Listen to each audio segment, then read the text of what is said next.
Because think about it. Kepha was the zealous one. Kepha was the one swinging the sword. And here, he's denied him 3 times. And worse, Yeshua told him he would, and he was like, not me. Oh, no. Pride was still there. But guess what? There wasn't any more pride out there when he wept bitterly. He got that all crushed. And it could have crushed him. Instead, it transformed him. See, because the evidence is not based on what you've told everyone, not based with your public image. The evidence is in your everyday, all-day activities, what you really believe and what's really in your heart. And some of it, the really strongest evidence, is the stuff that nobody gets to see. It's when you're by yourself. Because some of you are okay in public, and you've learned how to not shame yourself or even shame the Father in public. But there's other things that are going on in your lives. Because after all, if you examine yourself, you may discover things and be able then to fix them instead of sitting there wishing you had at trial day. It's kind of like the attorney with the client, and the prosecutor brings something out that the client never shared with the attorney, and the defense attorney goes, hey, that would have been nice to know before we got to trial. Then maybe we could have handled it or something. Defense attorneys do not like surprises, and it's not going to help your case. But you see, the thing is here, there are no surprises, because your case is going to be heard by someone who knows every single thing you ever thought or did. There's no evidence that's going to be missing. Wait a minute, this is like weird how that verse 6 doesn't seem to fit in all this. He's saying you got to bear your own burden, you got to examine yourself, don't think you're somebody when you're not. And by the way, for each one, when you have somebody that's instructing you, sharing the good with them. Well, that's one of our tasks and burdens, is to realize there are those that are helping us and guiding us and instructing us and encouraging us in the struggle. Not doing it for you or taking the burden away from you, but telling you, you can do this. Through Yeshua, there's nothing impossible. You can do all things through Yeshua. And so you have people that encourage you. Now, what's mocking mean? It's like in other words, he's being made fun of, being made a fool. For you to claim that if I do A and he told me not to, and in doing A doesn't get me what I want, but I'm going to claim I'm going to get it anyway, this is mocking him, thinking I'm not going to reap what I sowed. But he tells you what sin leads to and what righteousness leads to. But if you're going to sin and expect the rewards of righteousness, then if Elohim were to give you that, he would be mocked. It would be a mockery of the whole system, wouldn't it?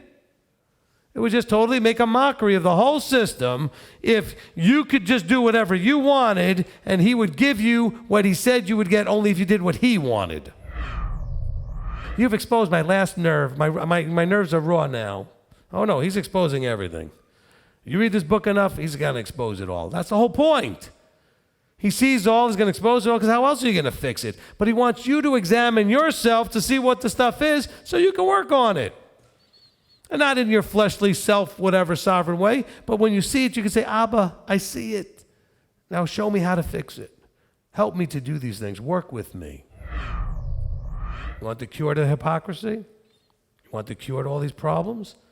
When you're examining yourself, if you can't find yourself, you're doing good. If you find him instead. But the more of you keep finding, that's the stuff that's got to be emptied out. Not the things that make your personality and make you uniquely wonderful and different and a joy for others to interact with, the individuality, all that kind of stuff. But no, the stuff that is the I want, I care, I don't like, that stuff, the sovereign stuff, the stuff that where what you want comes ahead of what he wants. And we know that he humbled himself and became obedient unto death. Obedient unto death. Oh, isn't this Paul talking about obedience unto death? And we're supposed to be excited about that? I thought that was all done away with, nailed to the cross, blah, blah, blah. No. Yeshua was obedient to the Father and to the instructions unto death. A lot of us struggle just because our boss or family members that we have are close to, kind of make us feel horrible, guilty, or threaten us. And threaten us means some of you guys have been threatened that, I'm never going to talk to you again. You have children, family members, parents, whatever. I'm going to cut you off. Some of you have been cut off. I can say anything I want to you, but if you follow me around, you'll see what I really believe. I can tell you I believe this, I believe that, it doesn't mean anything. Follow me around for a while, you'll know exactly what I believe. Because you know what? Everything I do is going to be congruent with what I really believe. It might not be congruent with what comes out of my mouth, that's hypocrisy. If it is congruent with what comes out of my mouth, that's integrity. Even if I'm sinning and I'm telling you I'm a sinner, at least it's integrity as a sinner. It's consistent, I'm congruent. I say what I do, and I do what I say. He's looking for people that will say his words and do what he says and be in that congruence and that integrity. See, when you have total belief outside anything, elements cannot change or push you around or toss you to and fro.